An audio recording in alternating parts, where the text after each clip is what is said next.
कहानी पंचतंत्र से, लेखक विष्णु शर्मा, कथावाचिका श्रद्धा पांडे। आज की कहानी का नाम है नेवला और ब्राह्मण की पत्नी।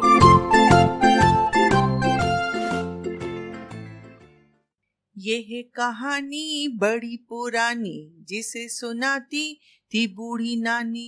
नानी का था ये कहना, धैर्य होता है जीवन का गहना।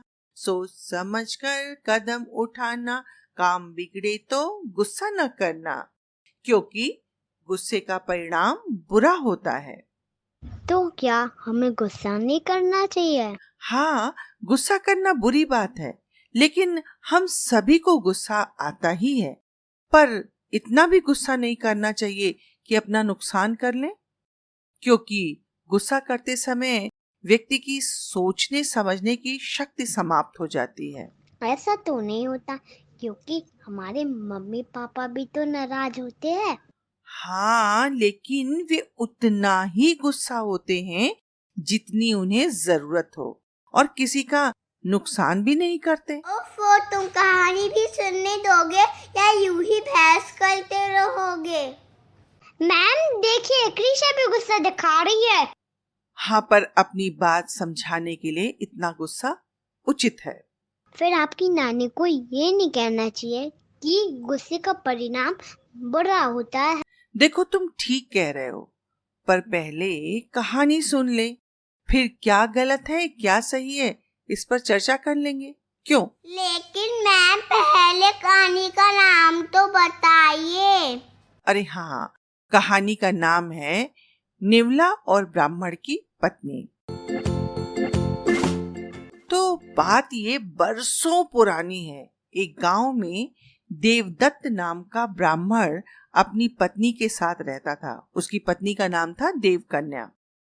उन दोनों की कोई संतान नहीं थी। उन्होंने हवन करवाया, पूजा पाठ करवाया।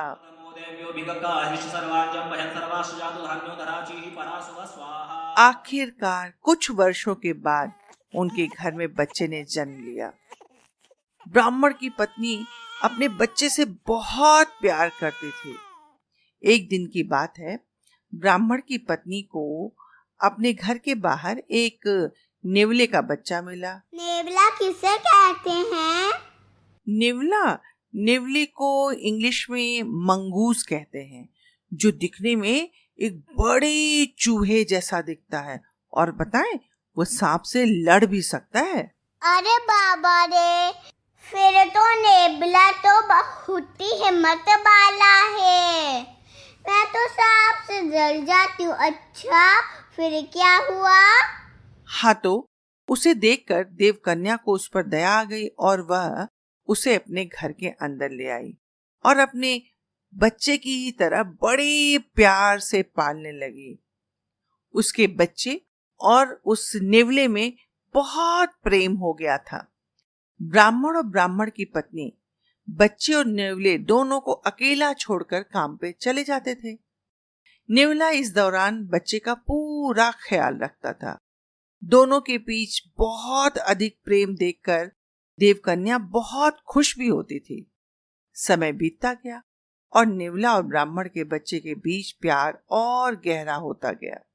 एक दिन ब्राह्मण अपने काम से बाहर गया हुआ था। पति के जाते ही देवकन्या भी अपने बच्चे को घर में अकेला छोड़कर बाहर चली गई। तभी उनके घर में एक सांप घुस आया। इधर बच्चा आराम से सो रहा था। अरे बाप रे, सांप तो बहुत ही डेंजरस होता है। वह भी डेंजरस था। उधर सांप तेजी से उस बच्चे की तरफ बढ़ने लगा। पास में ही नेवला भी था।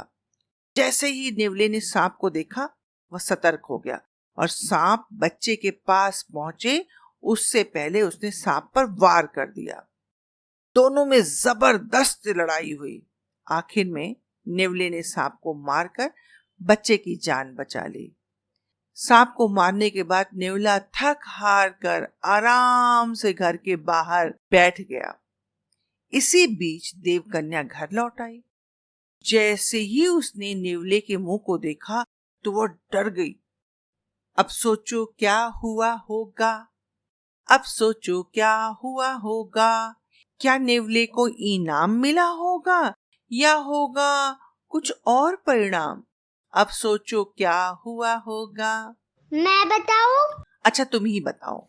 जब उसने बच्चे को देखा होगा, खुश होकर नेवले से और प्यार करने लगी होगी। होना तो यही चाहिए, पर हुआ कुछ और। दरअसल नेवले का मुंह सांप के खून से लथपथ था। खून देखते ही देवकन्या गुस्से में पागल हो गई और उसे लगा कि नेवले ने उसके बेटे की हत्या कर दी। वह गुस्से में कांपने लगी। उसने एक लाठी उठाई और उस नेवले को पीट पीट कर मार डाला। नेवले को जान से मारने के बाद वह ब्राह्मणी अपने घर के अंदर तेजी से भागी। वहां बच्चा हंसते हुए खिलौनों के साथ खेल रहा था। इसी दौरान उसकी नजर पास में मरे हुए सांप पर पड़ गई। सांप को देखते ही देवकन्या को सारी स्थिति समझ में आ गई। वह पछताने लगी, रोने लगी, क्योंकि वह नेवले से भी बहुत प्यार करती थी, लेकिन गुस्से और अपने बच्चे के मोह में उसने बिना कुछ सोचे समझे नेवले को मार दिया था। अब पछताने से क्या फायदा? तब तक तो बहुत देर हो चुकी थी। शोर सुनकर ब्राह्मण भी घर लौट आया। पत्नी की रोने की आवाज सुनकर दौड़ता हुआ घर के अंदर गया। उसने पूछा, देवकन्या, तुम रो क्यों रही हो? ऐसा क्या हो गया? उसने अपने पति को सारी कहानी सुना दी। नेवले की मौत की बात सुनकर देवदत्त को बहुत दुख हुआ। दुखी मन से ब्राह्मण ने कहा, बिना सोचे समझे गुस्से में आकर कोई काम नहीं करना चाहिए। तुम्हें अपने अविश्वास का दंड मिला। बेचारा नेवला, अब पछताने से क्या फायदा? चलो इस प्यारे नेवले का संस्कार कर देते हैं। धन्यवाद।